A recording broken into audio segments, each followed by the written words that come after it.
Hello and welcome to my first ever podcast. My name is Adam Sutherland and I'm here today to talk to a rather amazing human being, and I'm going to ask him about his life. Before I do that, I want to say a couple of things just about myself and these podcasts. I'm a fiddle player from the Highlands of Scotland, in case you don't know me, which most people on earth do not. But I had a career for 20 years playing the fiddle around the place. I live in Glasgow, in Scotland, which is part of the United Kingdom, sadly, and I'm going to be talking to various different people who interest me in these podcasts. I want to talk about their life, their larger life, how they came to be doing what they're doing, and I want to ask some questions about what motivates them and any other things maybe that you wouldn't be aware of, or that I'm not aware of, and maybe even they're not aware of. So here we go. First guest on the first ever podcast. My guest is Somhairle MacDonald. Somhairle, say hello please. Hello. Wonderful first impression for the listeners at home there.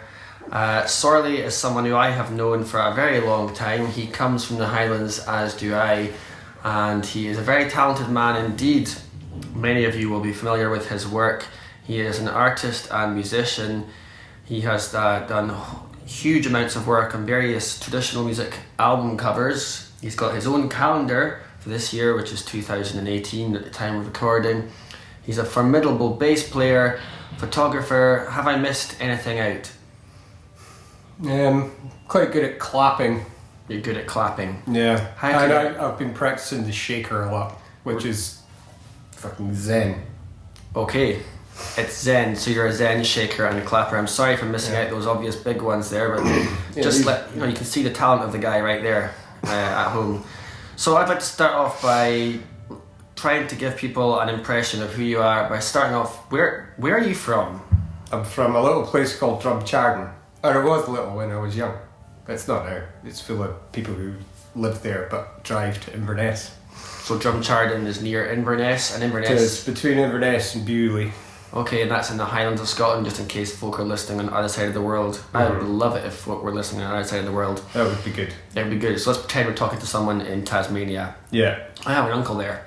You do? Maybe he's listening. Richard. Hi, no, that's Uncle Ronnie. Uncle Ronnie. Anyway, this is not about me, this is about you. So, Drumchardon, on the way to Bewley from Inverness. What kind of time were you born in? What year? 1980. 1980. Thatcher's child. You're Thatcher's child. Okay. Me milk and... actually the milk in those days was very good. Stratton Dairies. Okay. So...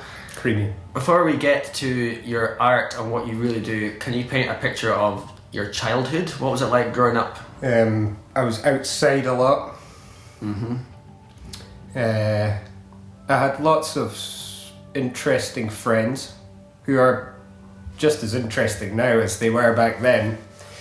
People from Anaird, the hill that I was from. I'm from the bottom of the hill at Anaird, and at the top there's a bit called Lizard Gate and Newton Hill's the village up there. Although there's a major village, Kirkkill, which is like a big sort of council village, I suppose, at the time. Council houses, and that was a thing, social housing. And but people on the hill tended to be quite eccentric. Right. Because they were isolated from the greater society of Inversnecky. And you were one of these people? Yes, although I was close to the road. Right. Is that a metaphor? I think so. Close to the road. Close to the road, yeah. But Okay. I would always go up the hill. I've ridden bikes all my life. It's like riding bikes has been a huge part of my life since I was a kid. When I got a bike, it's like having your own horse, isn't it? Except you don't need to feed it. And you could go anywhere. So that's what I used to do. And in those days, my parents didn't really worry about what I did, even though I did do lots of stupid stuff, and I was lucky. I never had any major injuries when I was a kid, but a lot of the other people on the hill did. When you say stupid stuff, what do you mean? Well, We used to like graffiti sheds. We used to cycle our bikes in the river, which in the summer, which was obviously a really stupid thing to do. It sounds difficult. Yeah. There was a pool we used to go swimming in, and we would dare each other to go in the winter, which was also really stupid, because the pool was like a good quarter of a mile from the nearest path, and that path was a mile from the nearest road. So you're a father of two. What would Yeah. you say if you heard that either or both of your kids were doing this, swimming in the river in winter? Yeah. I mean, I probably wouldn't mind, but it's obviously I live in the city, and I have done since 1999. So swimming in the River Clyde maybe is not a Maybe good not idea. so good, but you know, I've never swam in the Clyde. I've swam in the Kelvin before. Really? Yeah. I still go down the Kelvin quite a lot. There's a wee waterfall down by the Kelvin Hut. I quite like sitting down there behind the back of the mill, the old mill. I see. So a childhood on the hill, you're being one of the eccentrics, living close to the road, and you found cycling one of your early passions. Would you say Cycling. you're quite a passionate person generally? Aye. Okay, so Yeah. cycling, and you still cycle a lot these days. Yeah. Right, mountain biking? Mountain biking, yeah, and just commuting around the city. What do you get out of mountain biking? It's exciting. You feel powerful, Really? and it's very much in the moment, which is especially going down hills. I mean, going up hills is good because it hurts, and it makes you like realize that things aren't quite so bad. When you hurt yourself, you go, "Oh, this hill is very steep. This is bad and hard to get up." So you tend to, when you have other problems which are maybe more psychological or whatever, they seem to disappear.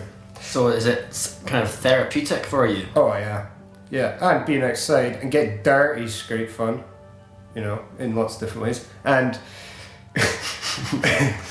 and the going downhill part, like I got really quite good at it for a while, but then I broke a few bones and things. Had some fairly major crashes. Had to walk out with broken bones and stuff.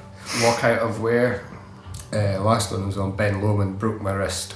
Ow. But me and my pal Spad, who we've been mountain biking since we were kids. So he lives what, like 5 miles from me, or our mum and dad's 5 miles apart, still do. But so I'd often go around to Spads and like we'd go up what's it called, Loch Duntelchig, I think it's called. Loch Duntelchig is on my side of the Oh, loch. it's not Loch Duntelchig then. Okay, it's not. I'd have to ask Spad what the name of the loch is. I can't even remember. Alright, so growing up, cycling, passion, therapy. Cycling therapy. Is Yeah. that a thing? Maybe it should be a thing. You're getting therapy. Well, I from mean, it. it's exercise, isn't it? Exercise is. I mean, humans are designed to walk. I mean, that's basically, we're designed to walk, fuck, shit, and eat, and that's it. Okay, cool. So it's going to be that kind of show. And moving on, how did you first become interested in playing the bass? For those of you who don't know, Sorley is an exceptional, highly effective bassist. Well, my mum and dad had a lot of records. None of them were that good. I mean, everyone was into Run Rig and Cat and all that. Not to say these records aren't good, but when I was an adolescent, they were not to my taste. Okay. I liked. I did like Capercaillie, has to be said, but Run Rig, never really liked them. I liked. What's the one? Heart Hammer. That's a good one because that's kind of rocking. But I was into rock music. I got into rock music. My pal Joe Church, that was up the hill, he was heavy into metal and hard rock. Me and his younger brother Daniel Church, who was like my best friend for years and years, we were into like Jimi Hendrix, and Dan was into Bob Dylan. I didn't really like Bob Dylan because I don't think he can sing, but he's a great poet. When did you first pick up a bass? Well, I played the electric guitar first. I see. So the guy that my mum and dad used to buy their firewood off, Dylan, English fella, and he had moved up to Foxhole, which is like over in there to drum the Droghett. And he had played in bands all through the 60s and 70s down south. So he was a very proficient guitar player, and I had bought a Encore Stratocaster of Julie McCaskill in school.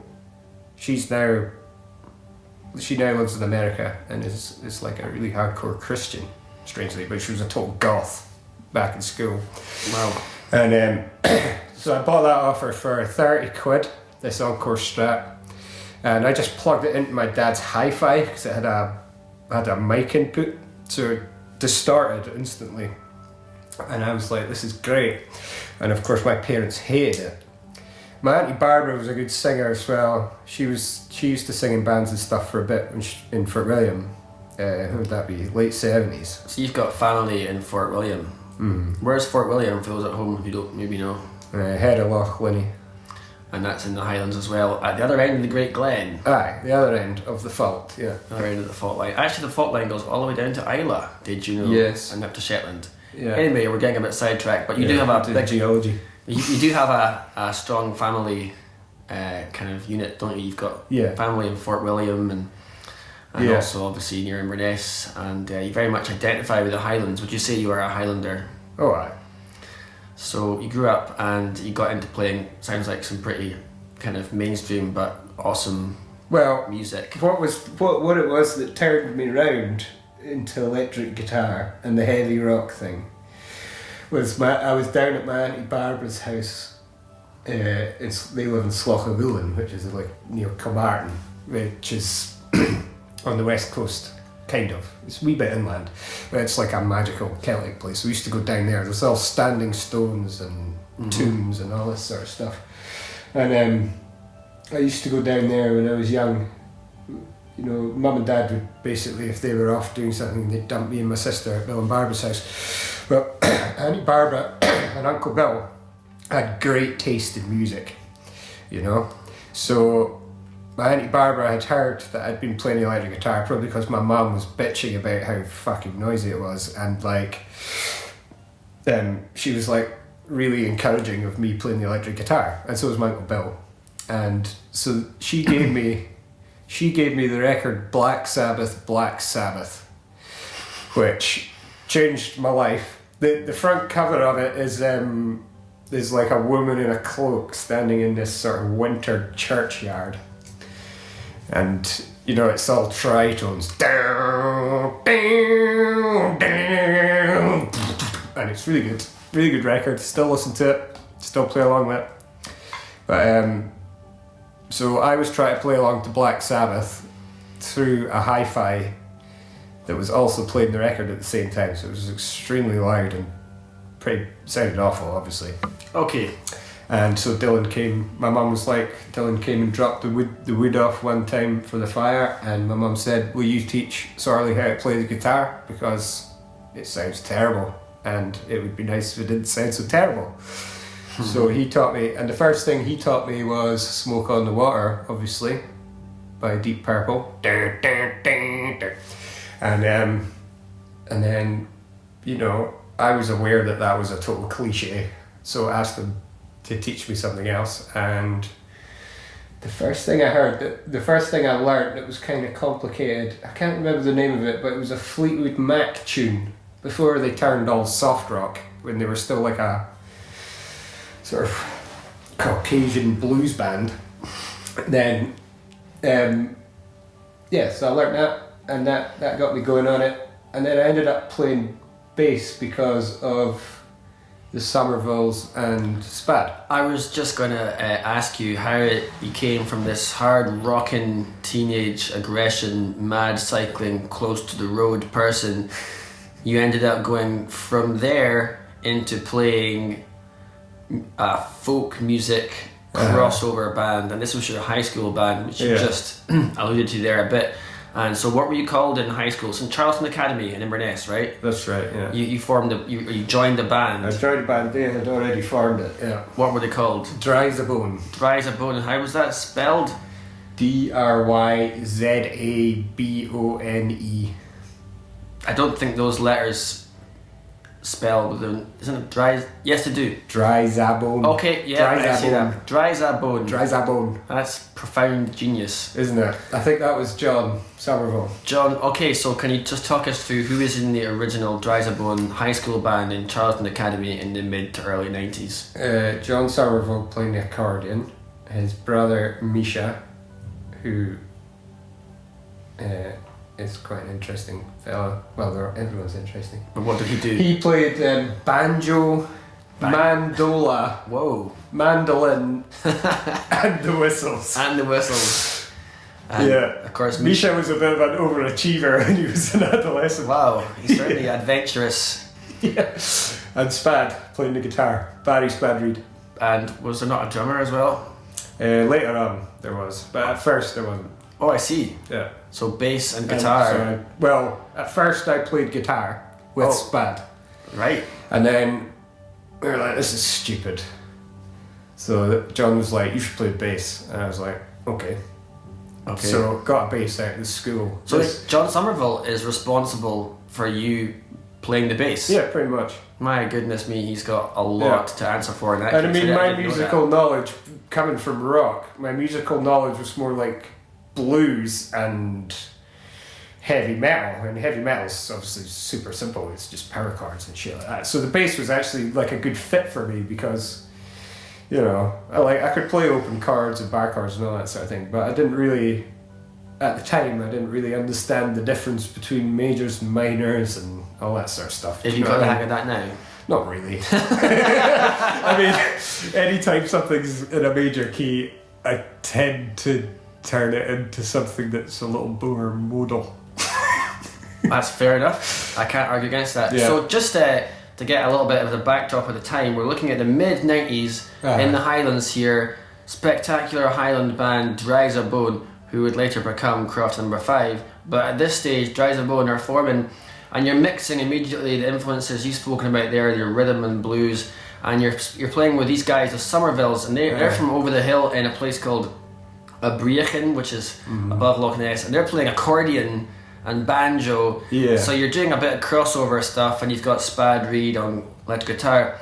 And the perspective that I wanted to just remind folk at home listening is that you guys have been listening to Shugle Nifty and Martin Bennett at the time. So I mean, to be honest, those records only came after we'd been playing for a couple of years, really. Okay. Like, those records came along and we were like, this is cool, you know? So Shugle Nifty. Yeah.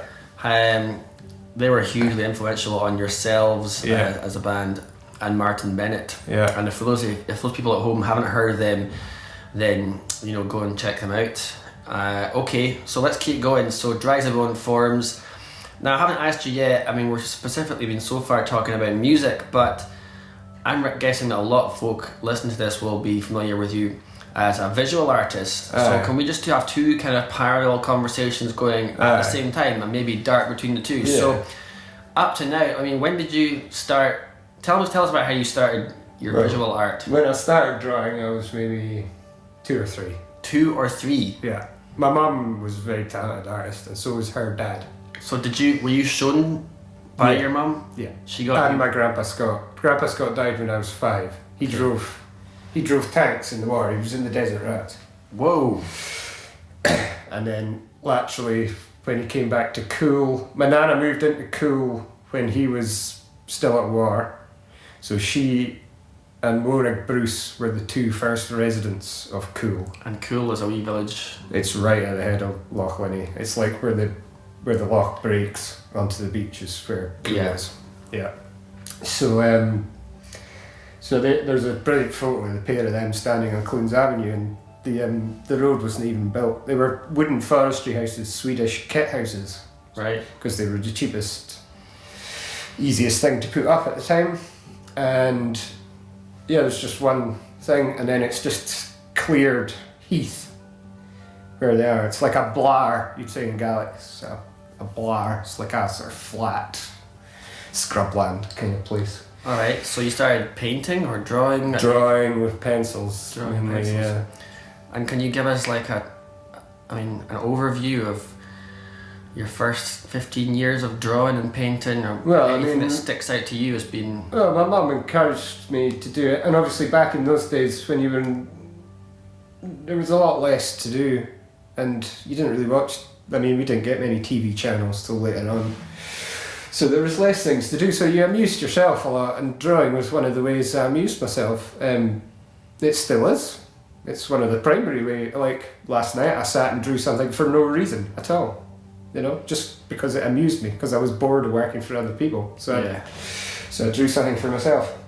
So it's just a wee thing I have that I like to do. But I mean, my earliest memory of really understanding how to draw would have been my mum and my grandpa Scott sitting at the kitchen table in Cool, and my mum had been drawing on a like a bill or something, you know, or an envelope or something. It was sitting on the table, and my grandpa interjected and said, "Oh, you should do it like this." And I still remember that. She was drawing eyes, human eyes, and I still remember watching Grandpa doing that, and then the sort of fluidity he did it with, doing the eyelashes and everything, and he just did this. It's hard to explain the sort of movement of it, but you know, it's sort of ellipses that meet in various different ways. And I remember him doing that, and then he gave me the pencil, so I would have been about 4 maybe. Mm-hmm. And he said, "You have a go."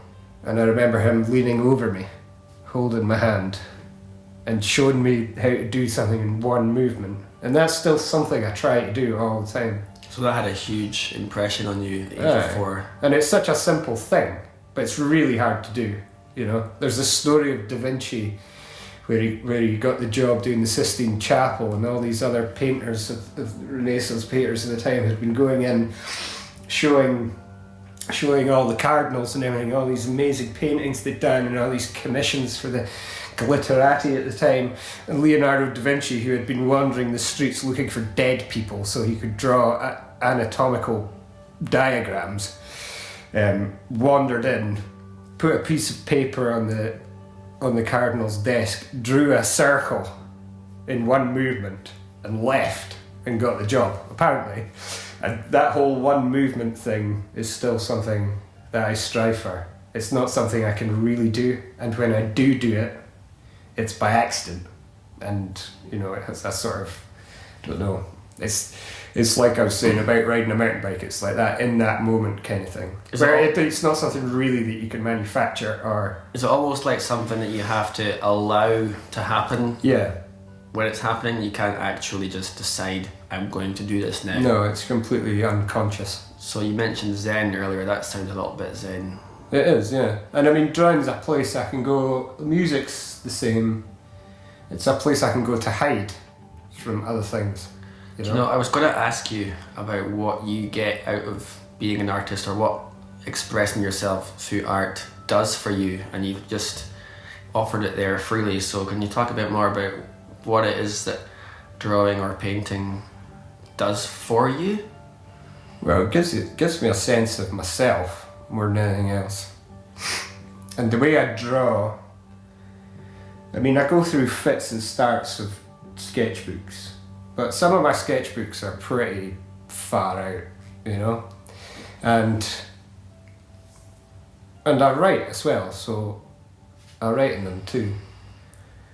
But it gives me a chance to look at myself from a different angle, as opposed to inside my own head, which, you know what I mean? So when you say that it gives you a chance to look at yourself, does that mean that whatever you've created on the page is kind of like part of yourself? Yeah. I mean, when I do things on my own, when I'm not doing them for other... Well, sometimes when I do them for other people, I do it that way too, and it's always there.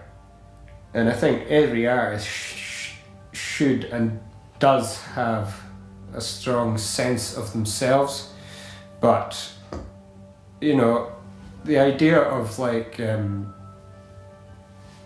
the idea of like, it's sort of like being able to interpret yourself somehow. There's not really any kind of logic behind it. It is like it's a mystery, but when you do freely express yourself, however you do it,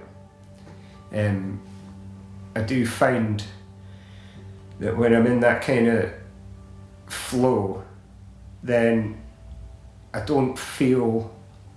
I feel like I'm part of something bigger. Wow. Do you know what I mean? Like, it's magic. It's like you tap into this little magical thing. And you know, like, I always try to do that, whatever I'm doing, whether it's like, if I'm working for other people and stuff, I still try and find magic, you know? Do you think in many respects, or in any respect, that is why you get the job so often, is because people essentially are trying to hire, not just you, but hire a little bit of your magic? Aye. And it's the ideas as well, I think, because I do have, I'm very left field. I'm not,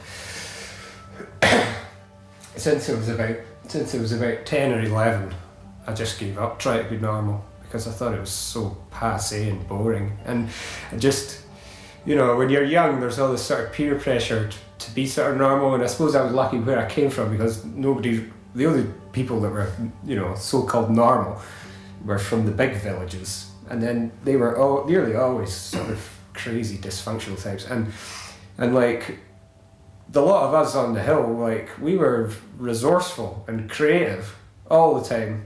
This hill sounds amazing. It is. I mean, yeah, it's a great hill. Yeah, I do love that place, but as I say, it's very different now.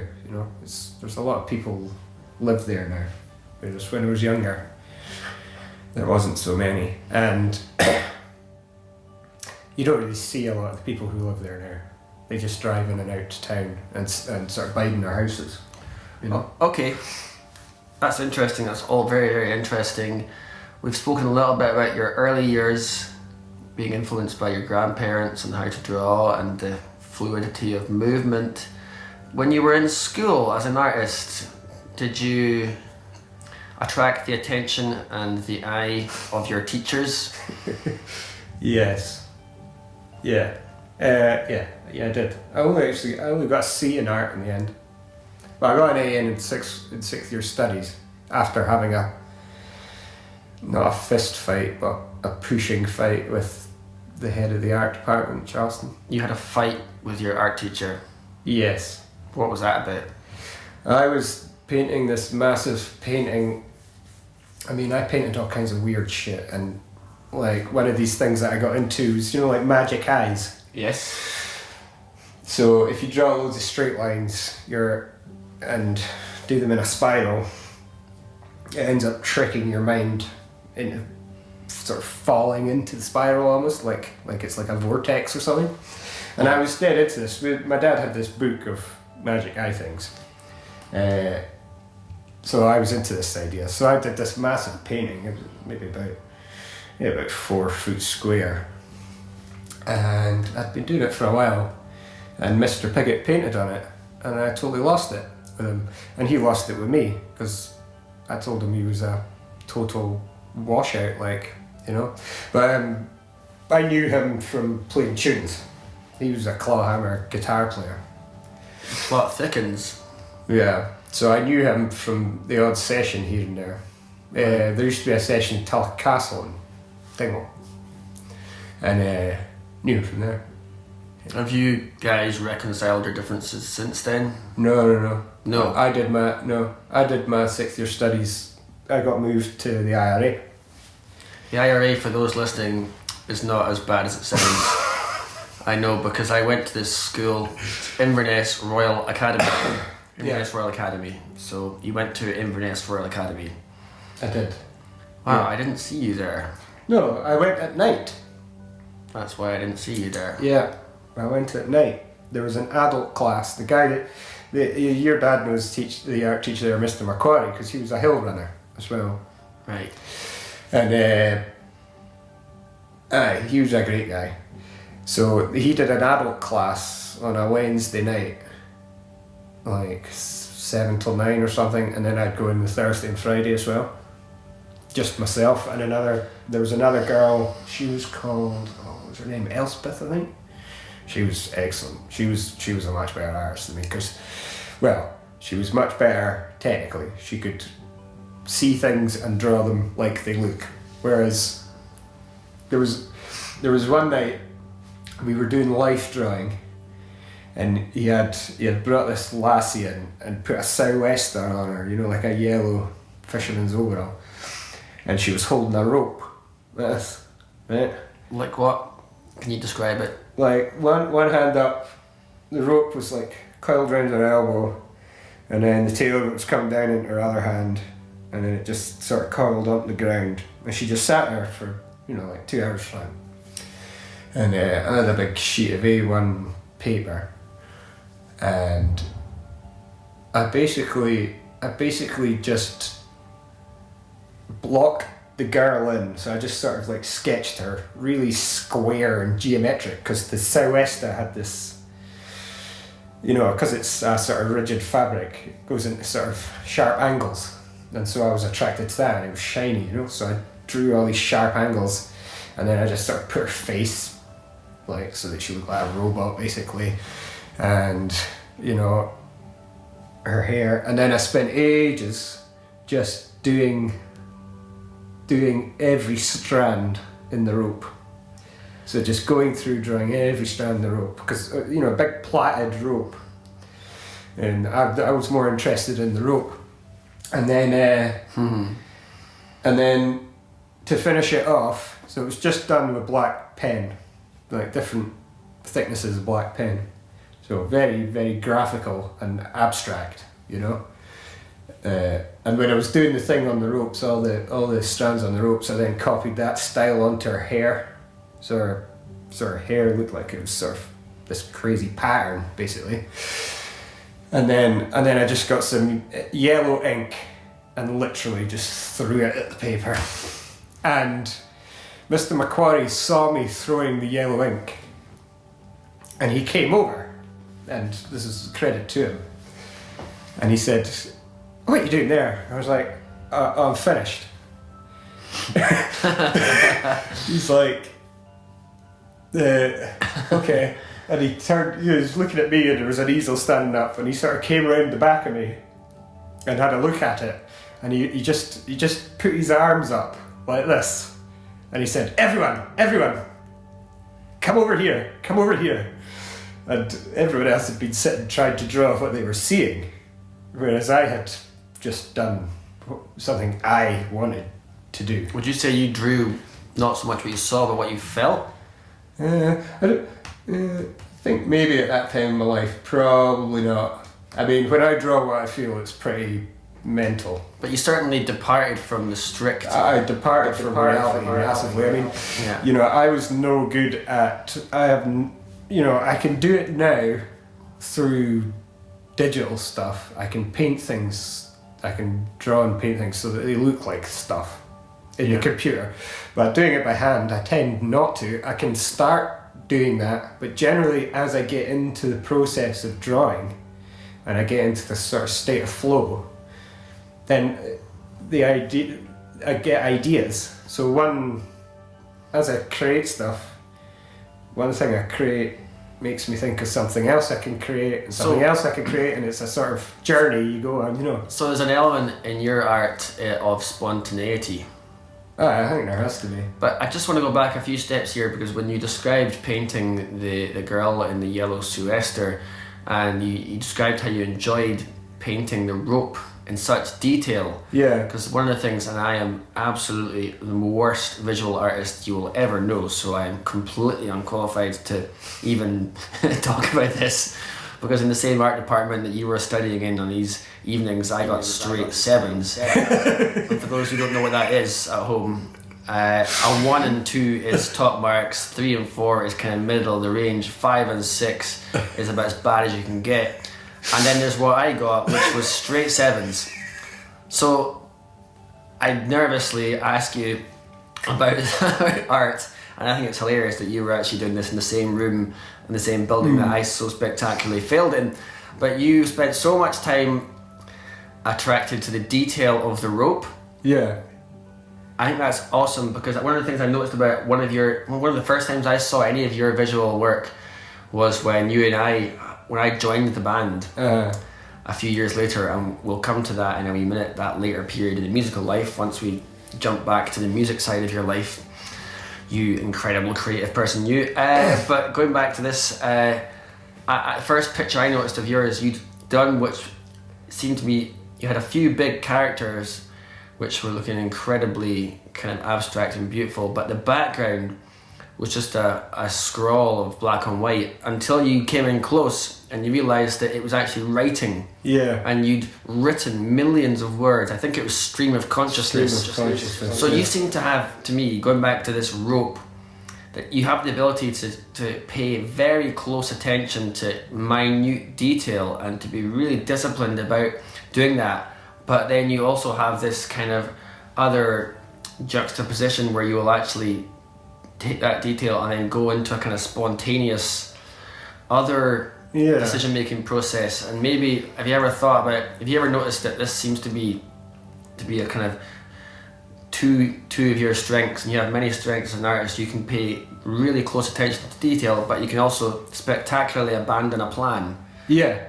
And improvise. Yeah. Whilst also paying attention to the detail, because I feel if you did abandon the detail and you just improvise too wildly, it might be a bit disjointed, but you seem to actually be quite grounded at the same time as improvising. So yeah, that's quite amazing. Well, the thing is, I love art and the idea of being abstract, but I like nature more, because at the end of the day, without it, my brain can't do all these other things. So, on a greater universal scale, you have to go through life like adapting to reality. That's why humans are powerful, but we're also powerful because we're abstract. You can't have one without the other.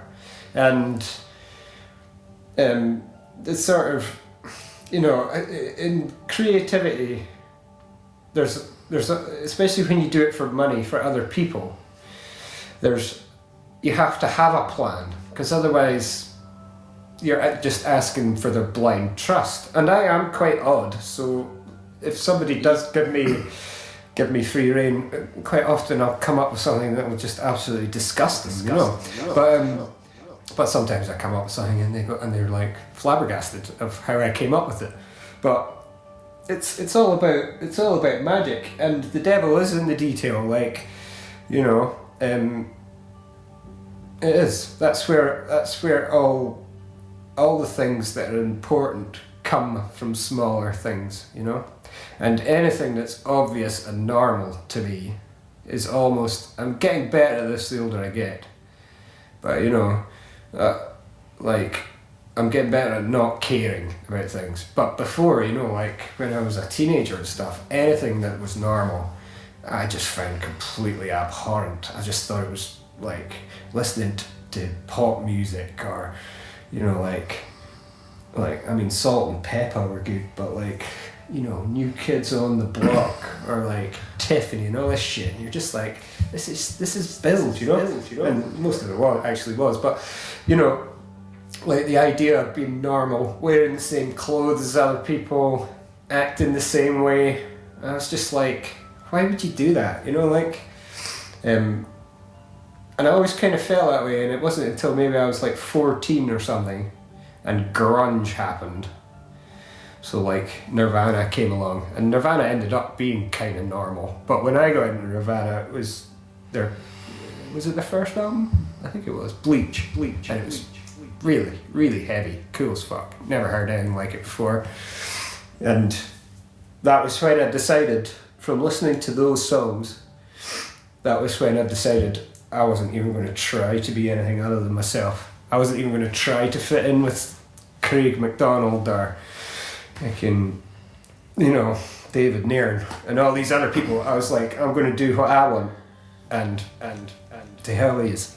I think what you're hearing here, folks, is that this hugely individual punk rejection of everything, this defiance of personality, is one of the things that seems to make your art or it's one of the facets of your art. And it's one of the things I've always enjoyed about your art and your personality generally is your sheer defiance and wish to not conform.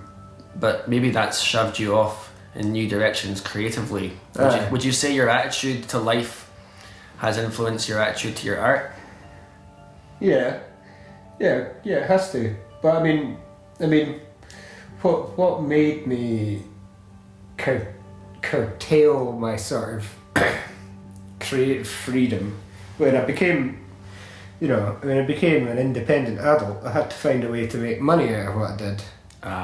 You see, it's such a huge step to make, isn't it? From being an artist, as you said earlier, just drawing for yourself. Yeah. You went from being the child who just drew for himself to going into the dark, murky waters of taking money.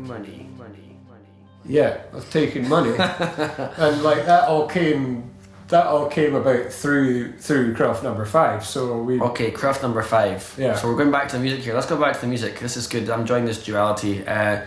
Craft number 5 was what Dries a Bone segued into. I just love using the word segue, and I really wanted to get it into this interview. I'm quite happy with myself for that little moment. But it's what Dries a Bone segued into. Yeah. Craft number 5. Okay, let's go back. Craft number 5. Dries a Bone, you guys all finished Charleston Academy. Wait, the one big thing we did with Dries a Bone, which is worth mentioning, let's hear it, was that we played in the Royal Albert Hall. Oh, I read about that in the papers, and I have to say I was pretty envious. I was sitting there on the other side of the River Ness with my wee band going, oh my goodness me, those guys have played in the Royal and Albert I mean Hall. that was Norm Bolton, our teacher in school, who was absolutely brilliant. He was just such a good guy, and you could get the crack with him. He's got corrugated hair. He's got corrugated hair. Yeah, he's got an Afro-Caribbean background. Okay. And so he's got a huge backside, and like his hair is sort of, it's not Afro, but it's got that kind of tight, sort of twiny kind of vibe to it, and it's corrugated. The top of his head was corrugated, so we used to call him Corrugated Norm and things like this, and he was totally sound. He used to give us the keys to the music department, and we used to go in there whenever we like and play Herbie Hancock. Okay, so Dries a Bone, Norm helps you get to the dizzy heights of the Albert Hall. We went to the Royal Albert Hall, met Bob Holness. Bob Holness, who's the host of Blockbusters. My goodness me. It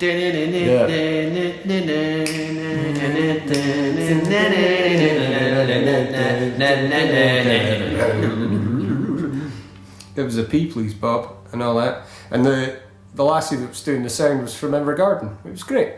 But so we did that, and we got an encore in the Albert Hall, which was pretty special as well. And but we played in the middle of the hall on a sort of riser. Why were you playing there in the first place? You won a competition? Yeah, some competition. Some competition? Yeah, can't remember what. I really like. We won quite a lot of competitions when we were in school, Battle of the Bands things and stuff like that. Because what we were doing was totally different, you know. And it took a while to go from playing like Hochty's Real, one way, and then we would still play Hochty's Real, but 2 years later it was this sort of funk infused like pretty much just playing A minor in a repetitive pattern, and we were like, this is cool, it's cool. Oh, go to C. Then you got to C in it, and then it was like everything went up, and then you just batter the C for ages, It was good crack. Wow. So okay, Dries a Bone. You all finished high school. Yeah. You've left school. What do you do? Well, John was still in school. Me and Spad moved into what I've been describing as a decommissioned brothel on Woodlands Terrace. And at that time, Woodlands on the whole then was a brilliant little hive of activity. This is in the city of Glasgow, right? Yeah, in the city of Glasgow. Yeah, so that was 99 in the West End. Yeah, right above Kelvingrove Park, right? Aye, up on Park Circus. Park Circus. So before that all became like hoity-toity expensive flats, there used to be quite a lot of bars and hostels on Woodlands Terrace particularly, and there was loads of bars down Woodlands Road and stuff, and they were all like proper bars down there now are weird because it's out of town. You do get locals in some of them, but not heaps. But in those days it was great. And there was this one place called Lautrec's, which was on Woodlands Terrace, which was you went into a basement, and then it had a tiny little nightclub, like on a mezzanine level almost, at the back of it. And the thing was just so like Heath Robinson. So what year was this now? That was 99, yeah. And so me and Spad moved in there. And we started going to Lautrec's, and there was this guy, Rod, who was a DJ there, who DJ'd 3 nights a week there. And he played drum and bass records. And we had been getting into drum and bass in Inverness through Terry Small and, what was his name? Davey, what was his called? Davey Dell, was it? No, it wasn't Davey. Someone. Stevie Dell. Stevie Dell, he was a DJ. He played like in clubs, Aberdeen, Elgin, stuff like that. Okay. Blue.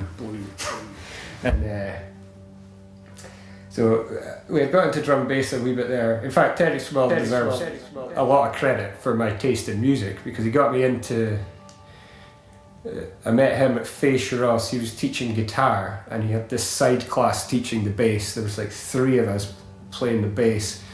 So we went out, we had been playing the guitar and stuff, and that was fine. And then he took us into the side room to teach us bass, and I was like, I didn't have my own bass with me, so there was a bass in the room, and so I was like, oh, we have a shot at this bass. So I just started thumping the thing, and he was like, oh, you know how to slap a bass? And I was like, yeah. And I was like, and then so I started showing off, because that's kind of my style of bass playing. And honest. Yeah, and he was like, oh, I can't teach you anything, go back to guitar. And then I made pals with Terry at that fish, and then I would hang about with him. I actually lived with Terry for a wee while. And heady times and great music. He got me into Steely Dan, Weather Report, Miles Davis. I mean, me and Misha were already kind of into Miles Davis. Alright, so this is huge. Good to hear some influences in your bass playing, and also the Croft No. 5 band. So Dries a Bone became Croft No. 5 when you moved to Glasgow in 1998 or 99 in a former brothel up above Kellingrove Park in the West End. Yeah. And you guys were staying in this place. What was it, like a halls of residence type place? Well, it was a hostel. So a hostel, okay. Yeah, so it had people who were students living there. It had people who were,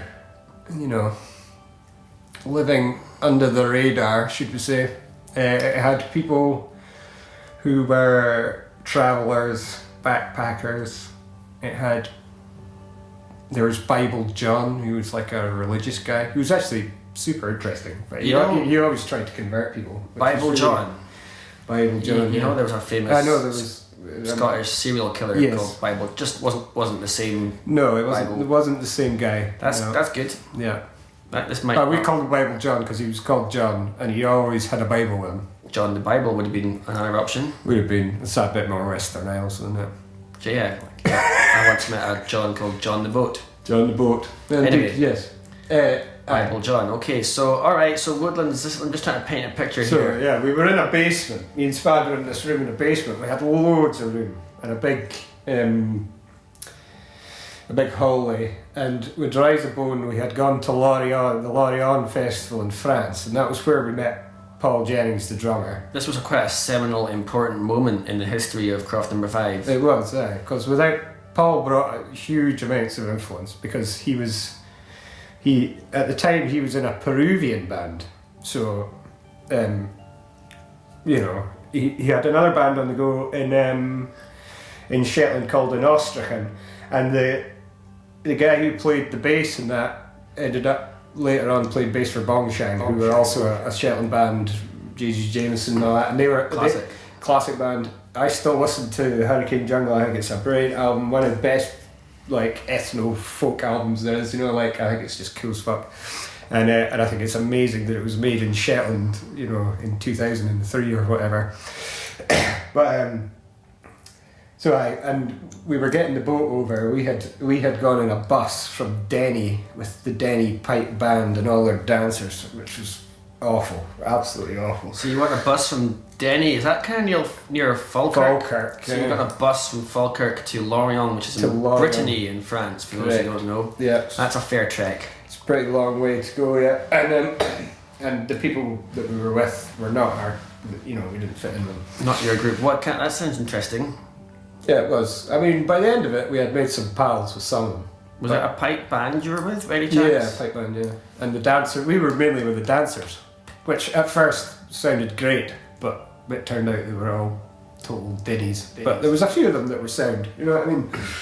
But of course we were different. I mean, I had huge long hair at the time that was all matted, and it wasn't in dreadlocks. Was it? It was just unwashed. Was it corrugated?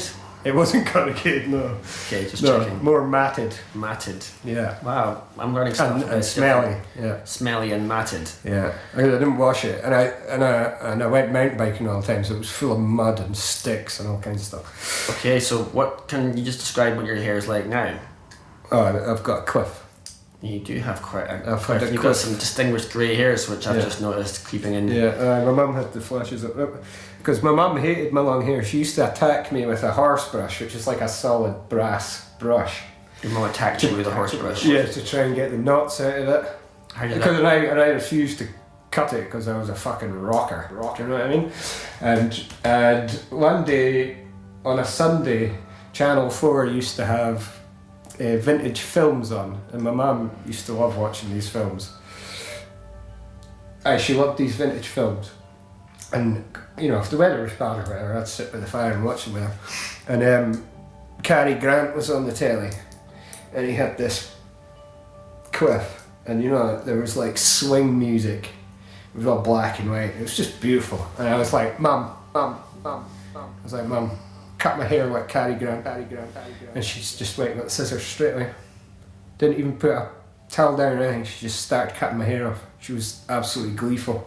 So that's where the quiff came from. And my mum being, my mum was eccentric as well. Not overtly, just in a very individual way. She was an individual, as both my parents are. And she actually stuffed a pillow with that hair. Where's that pillow now? It's in my dad's house. How does it smell? It's fine. I don't believe that. Yeah, it's totally fine. Because Mum was into antiques, and like all the good stuff was always stuffed with horsehair. So she thought it was a good idea, and because my hair was so like wiry and matted. Anyway, back to the boat from Lorient.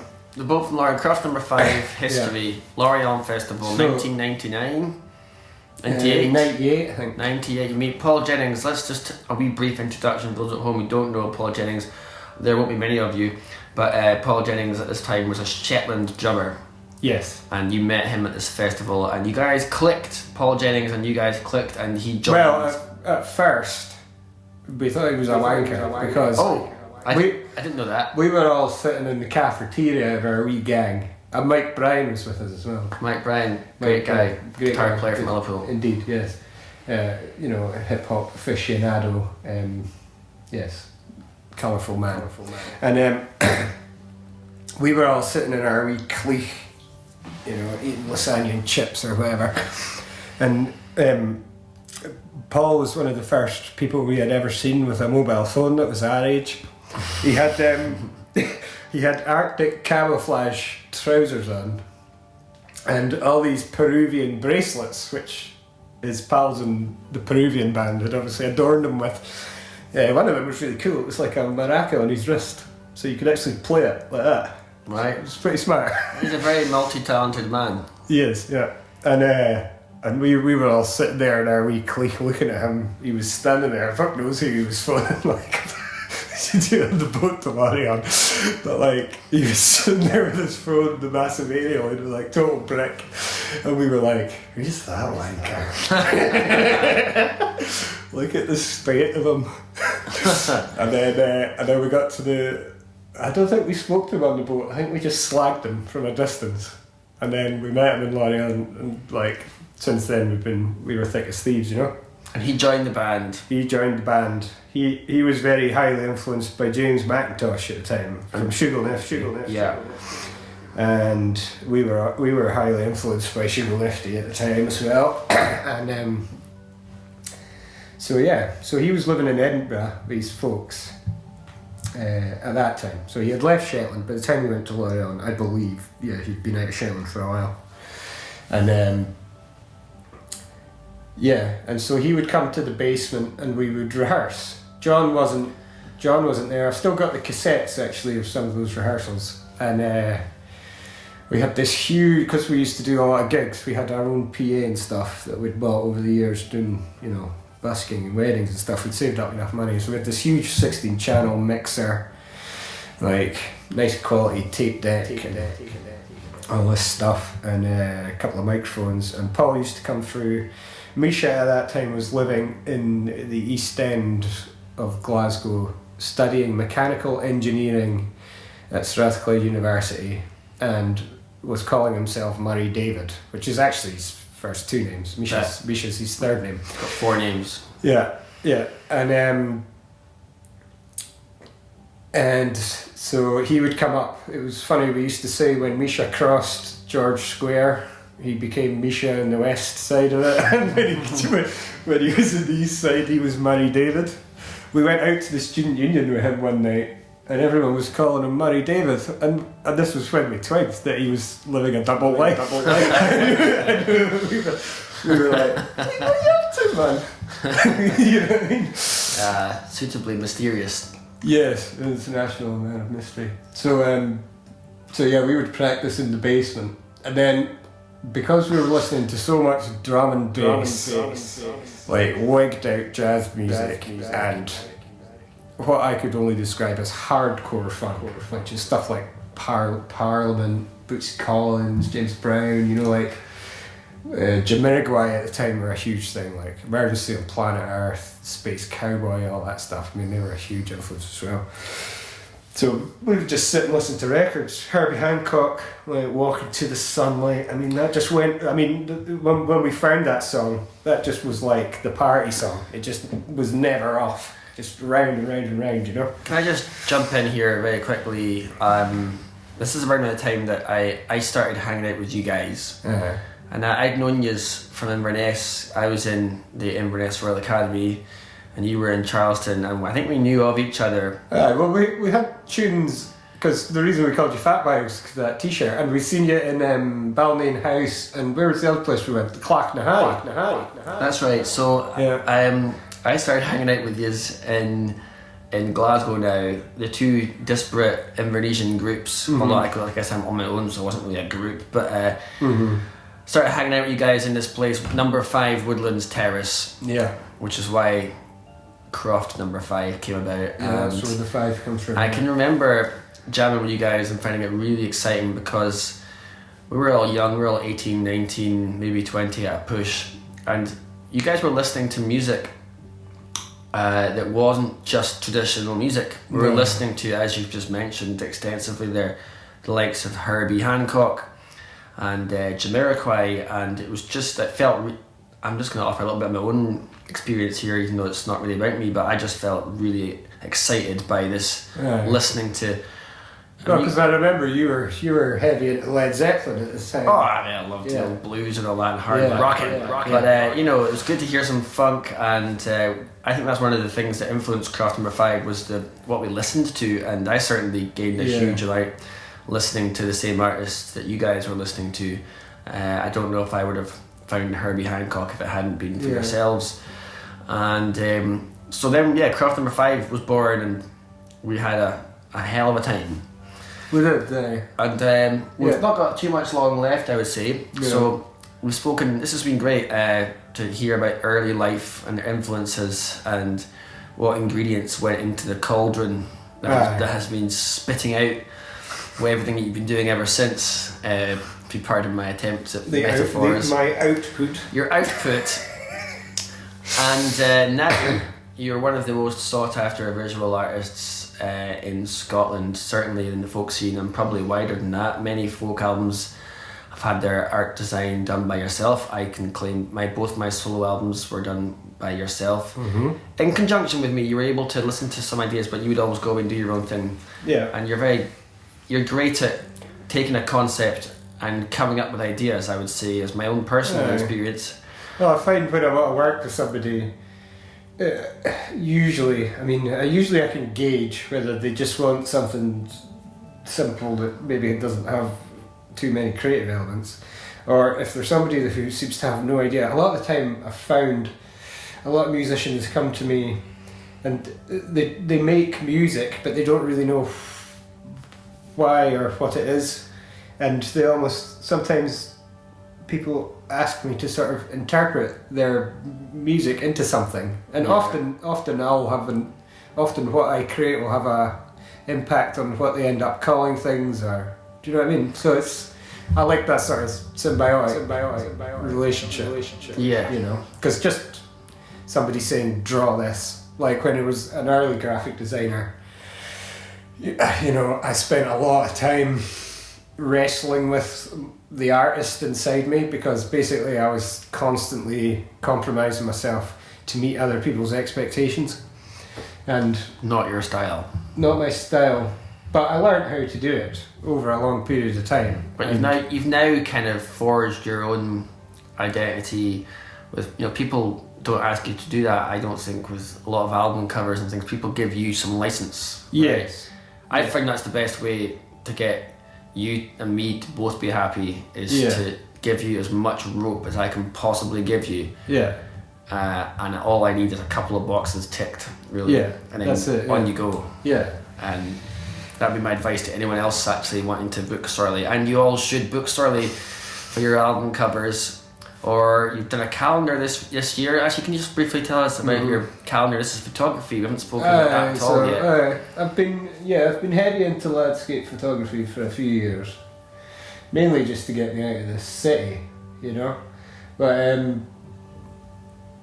so I made a calendar, and I've been selling prints of my landscapes and stuff like that. It's kind of gone off the boil now.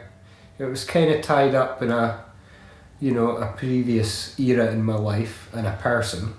So I've kind of let that go at the moment, and actually the photographs I'm taking for myself now are a little more bohemian and maybe not suitable for public consumption, out with some sort of artistic framework.